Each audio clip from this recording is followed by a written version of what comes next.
just Josh Roseborough here, driving home. It's like, good Lord, it's like 2:30 in the morning, and I just got done watching the Avengers, Age of Ultron, and this is my review of it, I guess, for the lack of a better term, because I don't really have time to write an article on it based upon the fact that I'm going to Chicago in about, a little less than 6 hours. So that for a writer's convention, blah, blah, blah, whatever. Age of Ultron. I guess the best way to talk about this particular movie is to kind of compare it to the first Avengers, which people would say that, it's not the most fair thing to do, but I think it's befitting to talk about the differences, at least in its pacing. And I think, I did like the movie, for starters. I did enjoy Age of Ultron for many reasons. Many of which are dealing with the fact that these are characters that we've come to grow and love over the years. Iron Man, Captain America. We have, heck, Hawkeye, for crying out loud, played an astronomical role in this movie.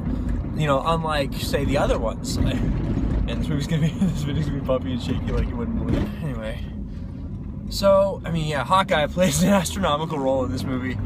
Unlike, say, the previous ones where he's just kind of a tertiary character. The first Avengers had really good pacing, where there was times that the film was able to breathe. You were able to kind of get a sense of the world that we're in, kind of get to know some of the subplots, kind of see some character development. This movie, oh man, it was like somebody was sitting at the volume knobs, or the volume thing, literally pushed all the knobs up, or the sliders all the way up to maximum, and just left them there.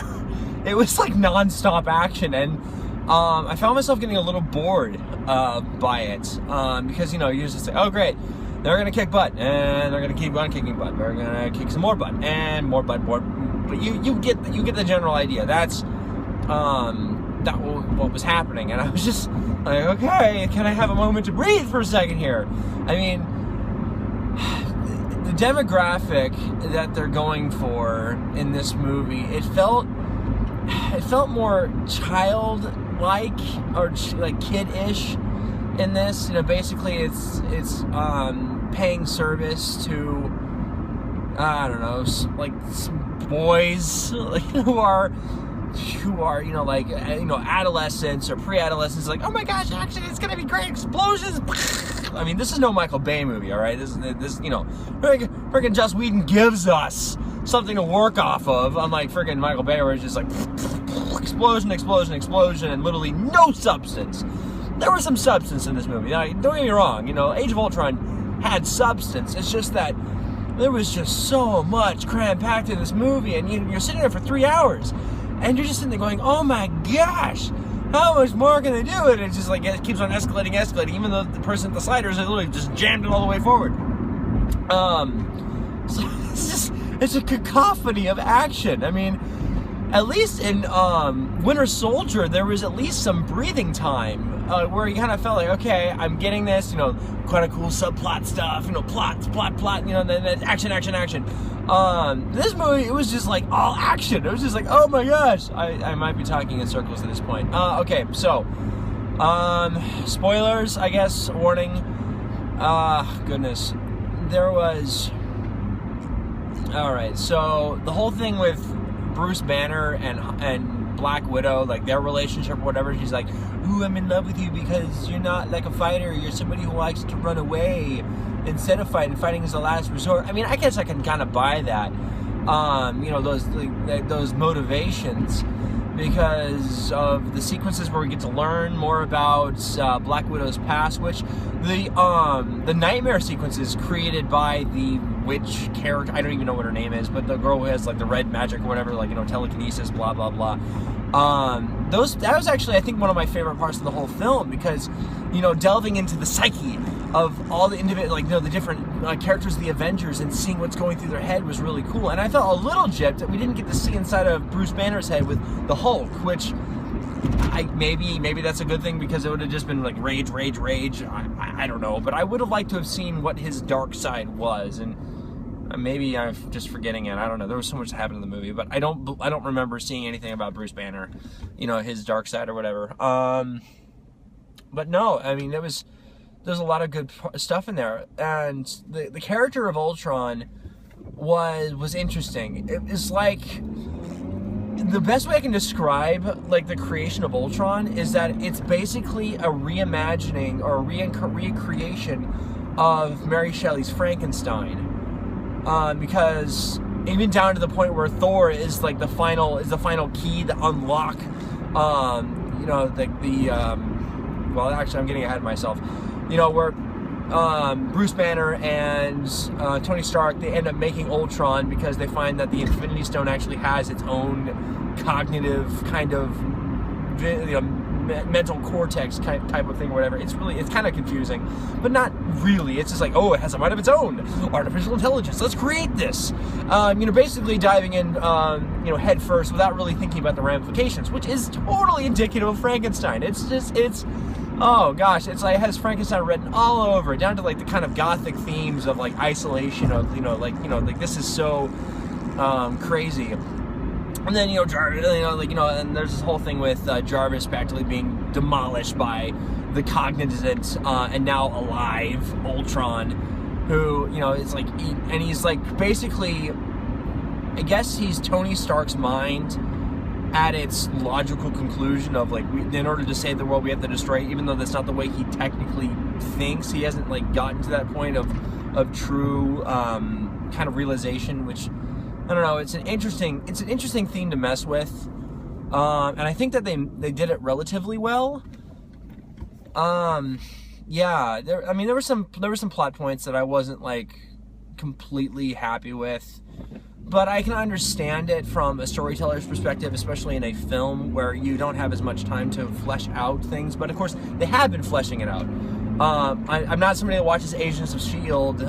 Yet, even though my girlfriend is basically like, you will watch this, with me. I'm like, okay, I will do that. So I'm not a Marvel aficionado so much. This is just coming from somebody who's watched some of the movies, or watched enough of the movies to kind of know what's going on.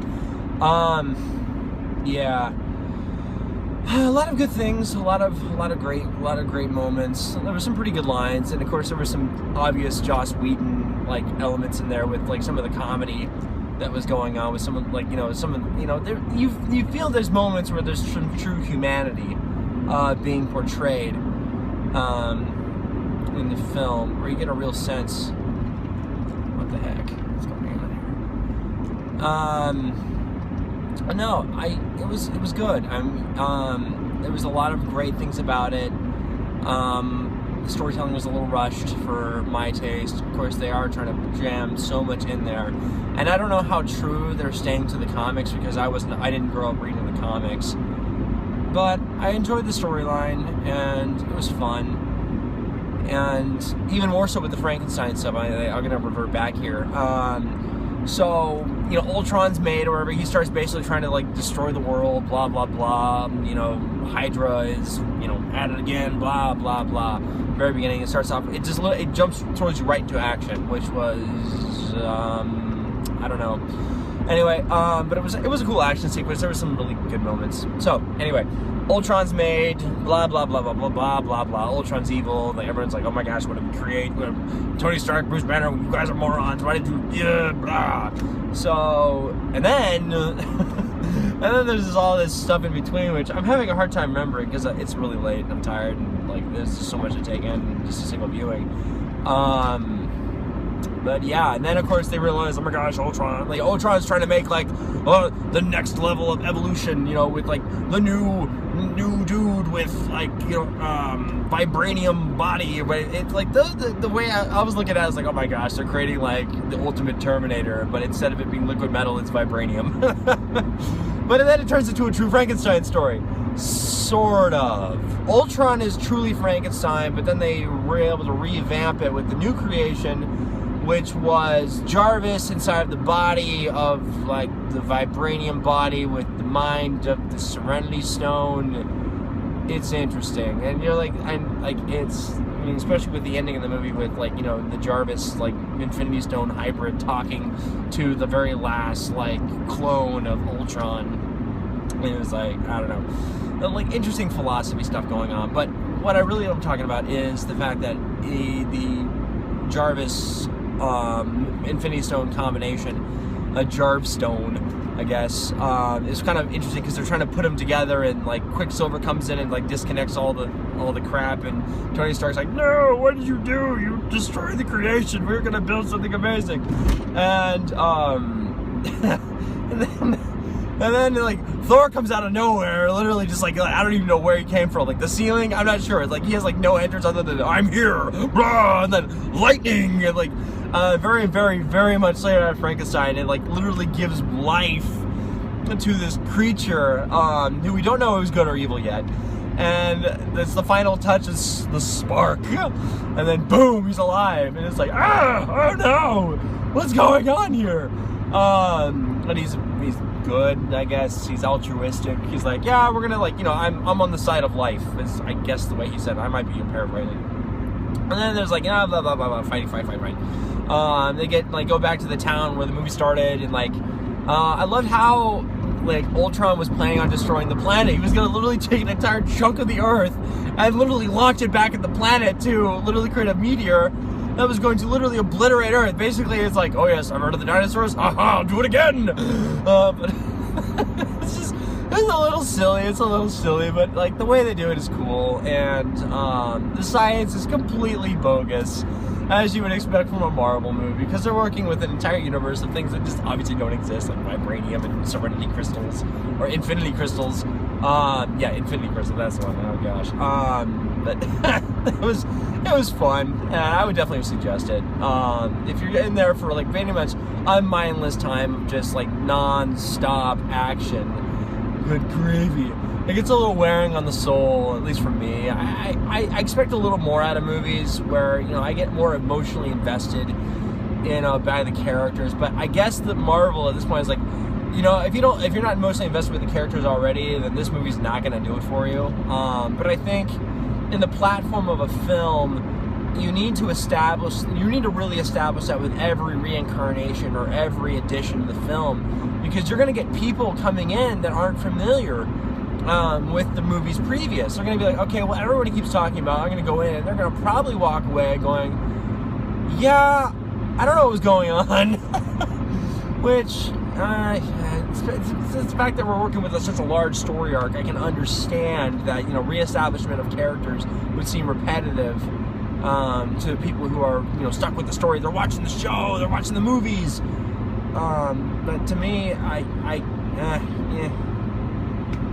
but anyway, that's basically, I think, all I have to say about that. And finally, we're getting to the Infinity Gauntlet, which, as I said before, not a comic book reader, but I know enough to know that Infinity Gauntlet is pretty freaking awesome. And I know because I just want to see the Guardians of the Galaxy 2. That's really what I want to see, because I love the first one. But this is me signing off. I'm going to post this on the internet and all that fun stuff, like, when I get home. So yeah, fun. Thank you all for watching. This is Josh Roseborough signing out.